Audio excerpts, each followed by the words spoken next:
Paul Manafort is the chairman of the Trump campaign. Paul, good morning to you. Anything happened last night? Quiet evening in Trump world. Peter King said it was a disgrace, that he's a liar. Chris Christie said it was an awful and selfish speech. I was walking out last night. I overheard a delegate say, let's call him Judas Cruz. That's what we should call him. Do you agree with all of the above?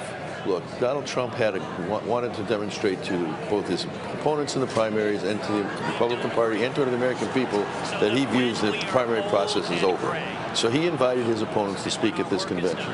His invitation had no conditions to it. He wasn't asking for endorsements. Most people understood what it meant to be invited to speak to the convention. So people like Governor Walker, Marco Rubio, and others who spoke, said in various capacities that they plan on supporting the Republican ticket, voting for him, endorsing him. Ted Cruz took a different path. Two schools of thought, though, this morning, Paul. One school says he should have never let this happen, knowing that he was going to use the words, vote your conscience. There's no reason to have given that spot to him on a Wednesday night. The other school is you guys are crazy like foxes, and that you knew when he said those words, that would be the reaction on the floor, and it would be one of the more unifying moments of the convention so far. Well, I'm not sure which course you think it is, but as far as I'm concerned, the party is unified.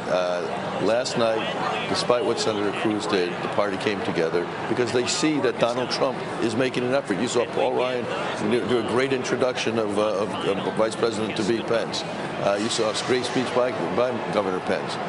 And tonight you're going to see a fantastic speech by Mr. Trump. Just to follow real quickly, you'd said in the last 24 hours that Ted Cruz you thought would be part of this campaign moving forward. I would assume this morning you will retract those words?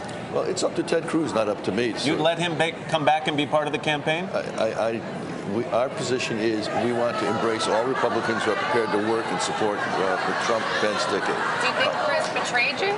Betrayed that goodwill you just talked about? I think Cruz very bad judgment. I think he made a mistake. I think he was not respectful to the invitation by the convention to come and speak. He understood what the responsibilities are of somebody in his position, and he didn't meet them. Let me just go back to something we talked to you about on Monday morning, or Tuesday morning, excuse me, the morning after Melania Trump's speech, where it was widely believed she had plagiarized portions of that speech. You came on to other shows and this show. You said, no, there was no plagiarizing. There was no cribbing. You even went as far as to blame Hillary Clinton.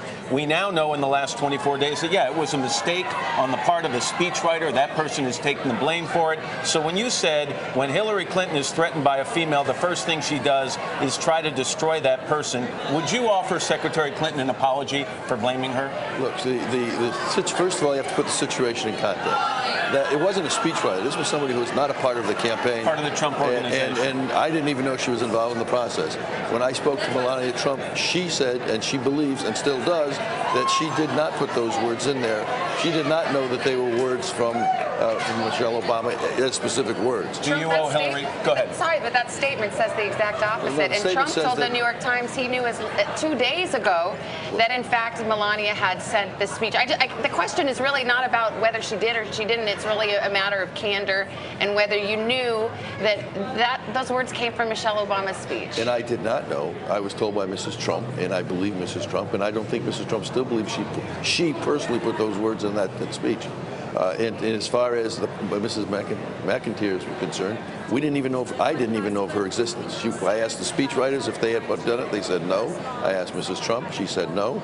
And as far as I was concerned, there was no one else in the process, and so therefore that was my position. Huge night for your candidate tonight. What's he going to say? What do you want him to say? Well, he's going to speak to the American people. He understands the magnitude of the speech. He understands that this is his moment to speak to 40 or 50 million people and present his vision of the country. During the course of the campaign, he's distinguished himself from Republicans as far as getting the nomination, but now he's going to be distinguishing himself from Hillary Clinton and talking about change versus the establishment, and he's the change agent. Paul Manafort. Paul, thanks for your time this morning. Appreciate it. Hello, Today fans. Thanks for checking out our YouTube channel. Subscribe by clicking that button down there and click on any of the videos over here to watch the latest interviews, show highlights, and digital exclusives.